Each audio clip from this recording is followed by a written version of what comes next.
E estamos aqui de novo, bichinhos. Vamos retomar aquilo que a gente falou no vídeo passado, né? Sobre os gêneros literários. A gente viu o exemplo do gênero narrativo, né?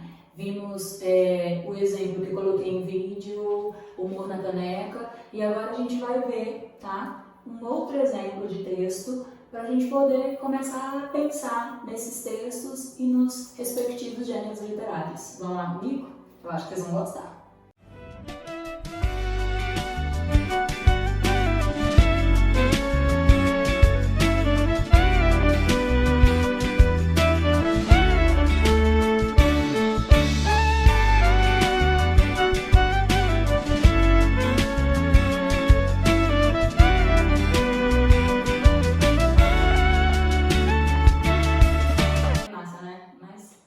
Cortar aqui um pouquinho. Vocês podem escutar até o final em casa, tá? Análise do texto 2. Vamos pensar aqui comigo. É uma música, o gênero textual é uma música. E música é literatura? A letra da música é literatura. Então eu tenho a junção de duas manifestações artísticas em que a letra é literatura, é texto literário, tá? A linguagem predominantemente conotativa, plurissignificativa, por quê? Aí eu quero retomar uma coisinha que eu falei com vocês, né? Dessa plurissignificação das palavras, vocês lembram? Olha só, a literatura é a linguagem que reflete significados, ou seja, esses sentidos da literatura, esses plurissignificados, essa conotação tão forte, tão mágica, tão intensa, tão intrigante, que é a literatura, seja por meio de versos ou de prosa, ou de um texto dramático, sem dúvida, ela é ela é múltipla, tá? E é por isso que ela é tão rica. A intencionalidade desse texto, vou colocar aqui um pouquinho para trás. A intencionalidade desse texto, vocês estão vendo que eu não aguento ficar parada, né? Não sei, olha aí, já vou derrubar a televisão, que horror, né? E eu tentei ficar um pouco sentadinho para ver se eu consigo ficar menos acelerado. Mas vocês sabem que na sala não tem muito isso não. Então vamos acompanhar junto comigo aqui as doidices da professora Wagner, né? Os sentimentos de visão do mundo é uma visão subjetiva. Observe quando ela diz, né? O seu bom dia, de tanto café na cama, né? Me apagaria, olha só pra ficar de preguiça. Ou seja, ela fala, esse eu lírico, que não é a cantora, obviamente, né? O eu lírico, ele não é o autor do texto, ele não é quem interpreta o texto, o eu lírico é o eu poemático do texto, está falando da sua sensação de dependência do ser amado, está expressando os seus sentimentos, aquilo que sente, né? É por isso que Vinícius de Moraes, naquele soneto de fidelidade, né? De tudo ao meu amor serei atento, antes e quanto ele tanto, que mesmo em face do maior encanto dele se encante mais meu pensamento. E aí, essa percepção de um eu que expressa o que sente, tá? Sem dúvida, pode ser amor, pode ser crítica social, né? Pode ser uma denúncia, pode ser uma intencionalidade de provocar horror, pavor, fugir da realidade, mas é um eu poemático. Eu tenho a primeira pessoa, aí eu tenho um texto organizado em versos, né? Como é música, eu tenho um refrão também. Nesse sentido, qual é o gênero literário dessa letra de música? Dessa letra de música, o gênero literário é lírico. Por quê? Porque a palavra cantada é um texto em versos, em sua maioria, que vai literalmente expressar o que esse eu poemático quer dizer, né? Deixa eu tentar esclarecer um pouquinho mais. Eu vou pegar do texto do Braulio Bessa, né? Chuva de honestidade. Se essa tal chuva de honestidade despencasse nos ternos engomados, e se os homens que vivem engravatados se banhassem nas águas da verdade, a sujeira no ralo da maldade, escorrendo para longe da nação, eu garanto que cada cidadão pagaria feliz cada imposto. Quem é rico com suor de outro rosto é um pobre de dinheiro e coração. Eu pergunto aos homens de poder, para que tanta ganância e cobiça? Para que tanto dinheiro na Suíça? E se aqui falta até o que comer, nosso povo vai ter que se mexer para findar essa tal corrupção, exigindo justiça e retidão. Só assim findaria esse descaso, Quem é rico com o suor do outro rosto é um pobre de dinheiro e coração. Nesse texto aqui, o Braulio Bessa está fazendo uma crítica social. E ele reforça isso se colocando: eu pergunto aos homens de poder.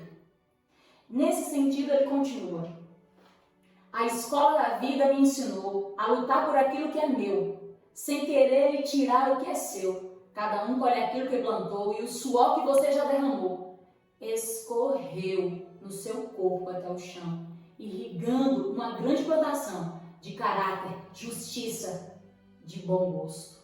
Quem é rico com o suor do outro rosto é um pobre de dinheiro e coração.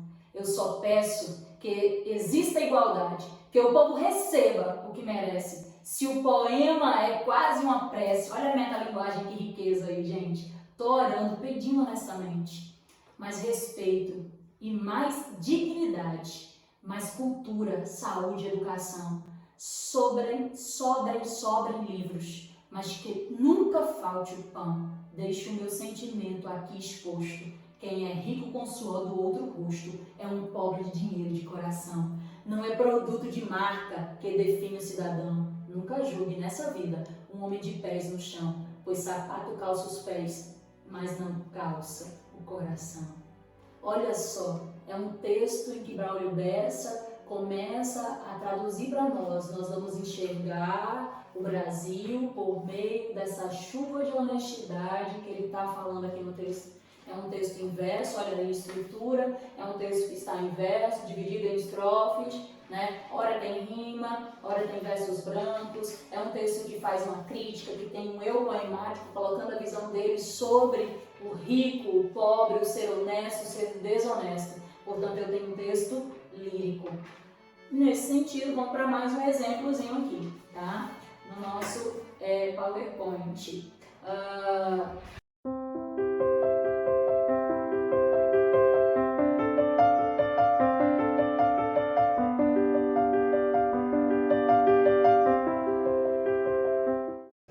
Texto forte, extremamente dinâmico, atual, né, que retrata um pouco dessa história dessa família negra que tem, né, um amigo alvejado por preconceito policial, né? Nesse sentido, eu quero que vocês percebam que conta uma história de quem? Uma história de uma comunidade de negros americanos. O pai, chamado Maverick, né, ele fala uma coisa muito massa na página 147, quem tiver com seu livro aí já marca para nós. Ele diz assim, olha, fala com a Star, que é a personagem central. Ele diz: esse é o ódio que estão semeando, filha. Um sistema elaborado contra nós. Essa é a vida bandida, é a vida marginal. Thug Life faz referência a um texto, né, uma música do Tupac Shakur. E ele ainda continua dizendo: eu entendo, mas Khalil não tinha que vender drogas. Eu digo, você parou. Verdade, mas se você não se colocar na posição dele, não julgue. É mais fácil cair nessa vida do que sair dela, principalmente em uma situação como a dele. Agora, mais uma pergunta. Sério? Caramba, ele já mexeu demais com minha cabeça. É sério, ele fala debochando, com voz aguda. Eu nem falo assim. Depois de tudo que eu falei, como a vida bandida se aplica às manifestações e badernas. Preciso pensar sobre isso por um minuto. E aí, ela vai refletir sobre aquilo que o pai dela falou. E exatamente, o trailer é para vocês rememorarem, né, na cachola de vocês, aquilo que vocês estão lendo. Esse é um texto em prosa, dividido em parágrafos, em que tem, né, o discurso direto e o discurso indireto. A narradora é a Star, é uma narradora personagem, ela está falando o que ela sente.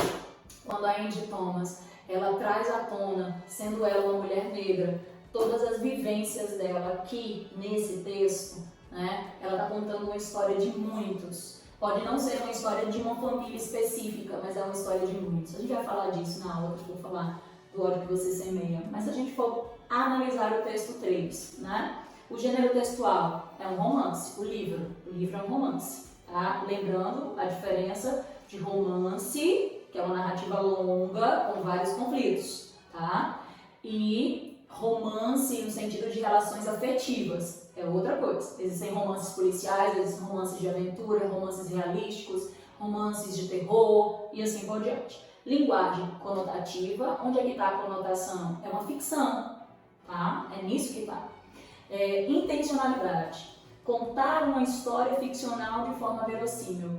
Ou seja, isso aqui é possível de acontecer e já aconteceu com muitos, né? Não é a todos 80 tiros, né? No ano passado, no Rio de Janeiro, um homem foi alvejado com 80 tiros, tá?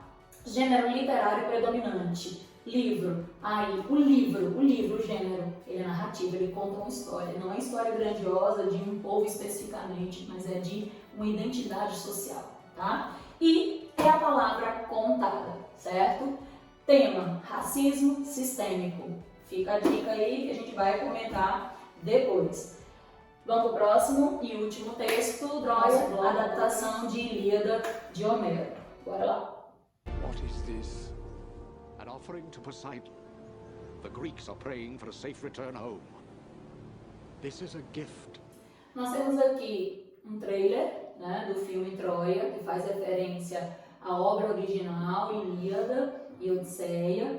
E esse trailer, né, é o grande mito aí do cavalo, criado por Ulisses, que ao os gregos adentrarem em Troia, eles conseguem destruir, porque as muralhas de Troia eram impossíveis de serem, né, sem dúvida, transpassadas. Então eu tenho aí a mitologia grega, eu tenho a história grandiosa de um povo, tá? E se a gente parar para analisar, esse texto 4, que é, obviamente, uma adaptação cinematográfica, o texto original é uma epopeia. O que é uma epopeia? É a história grandiosa de um povo organizada em versos, é uma narrativa poética.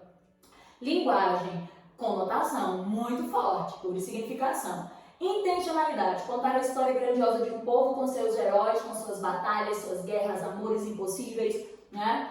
O gênero literário dessa obra, aí eu tenho uma narrativa épica, tá? Ou seja, o gênero literário é épico. Nesse sentido, a gente vai perceber que o épico é a palavra contada, então a diferença para o gênero narrativo para o épico, os dois são palavra contada. A diferença é que nem toda narrativa vai ser a história grandiosa de um povo, galerinha, né? Com batalhas, com guerras, tá? Com mitologia, com mundos paralelos, tá? Mundo sobrenatural juntamente com o mundo carnal e com esses seres que vão ser tanto humanos quanto não humanos. Então, dentro dessa perspectiva, vamos só fechar o conteúdo com isso daqui, ó.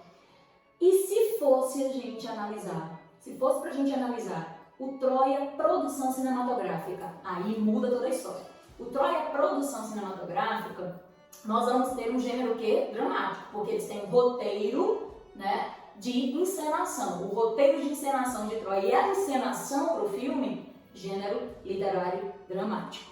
O ódio que você semeia, o filme, tá? O filme, o texto não, o texto está em forma de romance, texto narrativo em prosa, tá? O filme, o ódio que você semeia, a adaptação desse livro original, ele vai ser estruturado também no roteiro de cinema. Portanto, eu vou ter gênero literário dramático.